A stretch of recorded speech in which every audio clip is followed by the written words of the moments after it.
नमस्कार दोस्तों, मरुवाणी राजस्थान में स्वागत है। हाल ही में भारतीय उद्योगपति गौतम अडानी ने कहा है कि चुप्पी नम्रता नहीं बल्कि आत्मसमर्पण है। इसके बाद भारतीय मीडिया में किसी प्रकार की कोई प्रतिक्रिया नहीं आई। कुछ अंग्रेजी समाचार पत्रों ने इस पर समाचार लिखे, किंतु हिंदी मीडिया पूरी तरह से चुप रहा। राष्ट्रीय स्तर से लेकर प्रादेशिक स्तर तक के किसी भी हिंदी अखबार में इस वक्तव्य को लेकर किसी प्रकार की कोई खबर नहीं छपी।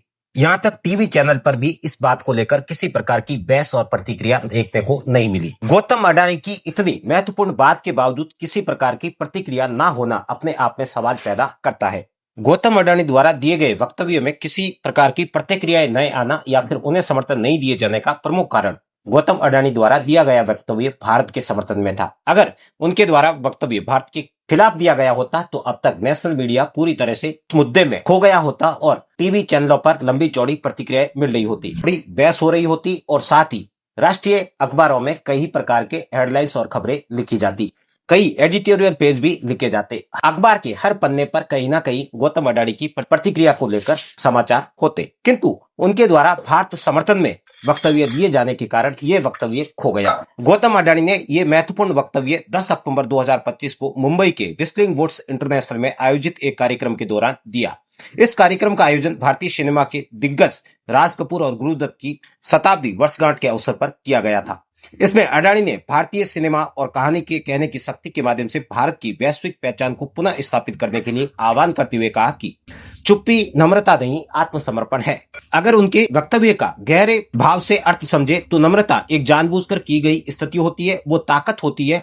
व्यक्ति शांत रह सकता है लेकिन अंदर से आत्मविश्वासी और सोच विचार करने वाला और सिद्धांत पर स्थिर होता है, किंतु समर्पण वह स्थिति होती है जब व्यक्ति दबाव, डर या हार की वजह से चुप रहता है। तो गौतम अडानी यहाँ कह रहे हैं कि हम विश्व भर में जो समाचार पत्र और मीडिया भारत को लेकर जिस प्रकार की स्थितियां बनाती है और जिस प्रकार का समाचार लिखता है उसके ऊपर हम नम्रता व्यक्त करने की बजाय समर्पण कर देते हैं, उनके ऊपर हम किसी प्रकार की प्रतिक्रिया देते ही नहीं है। ये ठीक उसी प्रकार से हो गया जिस प्रकार से गौतम अडानी के वक्तव्य को लेकर भारतीय मीडिया के साथ हिंदी समाचार पत्रों ने अपने समर्पण भाव को प्रदर्शित किया है। समय उन्होंने एक उदाहरण देते हुए कहा कि पश्चिमी फिल्में जैसे गांधी और स्लमडॉग मिलियनेयर भारत की वास्तविकता को विकृत स्वरूप में प्रस्तुत करती है, जो उचित नहीं है। अगर हम अपनी कहानी नहीं सुनाएंगे तो दूसरे हमें हमेशा इसी प्रकार से प्रदर्शित करेंगे। उनका कहना था कि गांधी और स्लमडॉग मिलियनेयर जैसी फिल्में भारत की वास्तविकता को तोड़ मोड़ कर पेश करती है, जिससे भारत की पहचान पर दाग और धब्बे लगते हैं।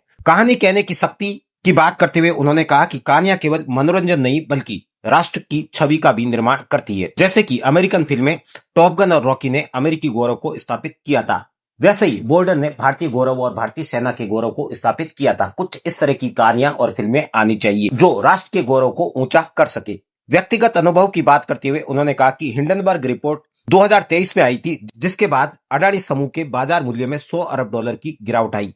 उन्होंने इसे झूठी कहानी करार देते हुए कहा कि यह घटना दर्शाती है कि आज के समय में सच को जोर से कहना आवश्यक है, क्योंकि अगर आप सच कहने की बजाय चुप रहेंगे तो दूसरे आपकी पहचान अपने अनुसार लिख देंगे, जो उचित नहीं होगा। अडानी द्वारा चुप्पी नम्रता नहीं बल्कि समर्पण कहने के प्रमुख कारण इस प्रकार से थे कि अपनी कहानी खुद बताने की आवश्यकता है। अगर हम ऐसा नहीं करेंगे तो लोग हमारी पहचान के साथ तोड़ मोड़ पेश करेंगे। वहीं गलत या झूठी सूचनाओं से बचने की आवश्यकता है। 2023 में हिंडनबर्ग रिपोर्ट ने अडानी समूह की मार्केट वैल्यू में गिरावट लाई थी, जो एक झूठी कहानी थी और झूठ पर आधारित एक रिपोर्ट थी। नेतृत्व और साहस का भी उन्होंने संदेश दिया। उनके लिए चुप रहना केवल दबाव और आलोचना से डरने का प्रतीक होता है, इसलिए सच का सामना करते हुए आत्मविश्वास से सकारात्मक विचारों के साथ आगे आने की आवश्यकता है। राष्ट्रीय और वैश्विक पहचान में अपनी पहचान को जोड़ देना आवश्यक है, अन्यथा आपकी पहचान गौण हो जाएगी। भारतीय लोग अक्सर झूठी कहानियों को देखकर चुप क्यों रहते हैं? इसका प्रमुख कारण हमारे यहाँ की पढ़ाई और सिलेबस है।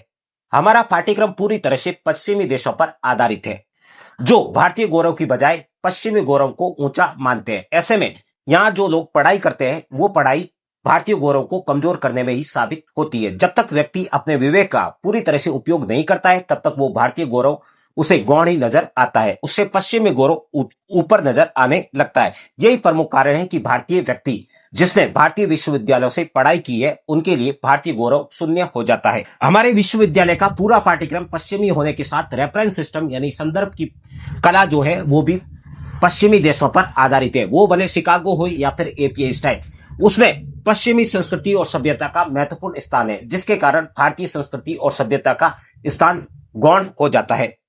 यही कारण है कि संस्कृति और परंपरा में दूसरों को सम्मान देना हमें सिखाया है, किंतु खुद का सम्मान बचाना हमें सिखाया ही नहीं गया है।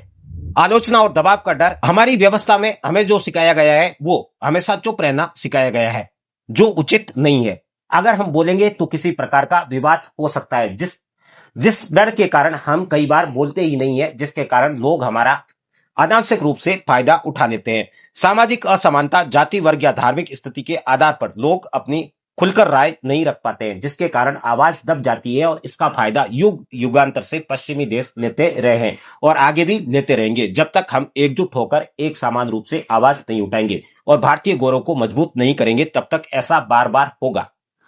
सिस्टम पर भरोसा ना होना भी इसका एक प्रमुख कारण है। सिस्टम पर भरोसा नहीं होने के कारण मीडिया कई बार सही खबरें नहीं देता है।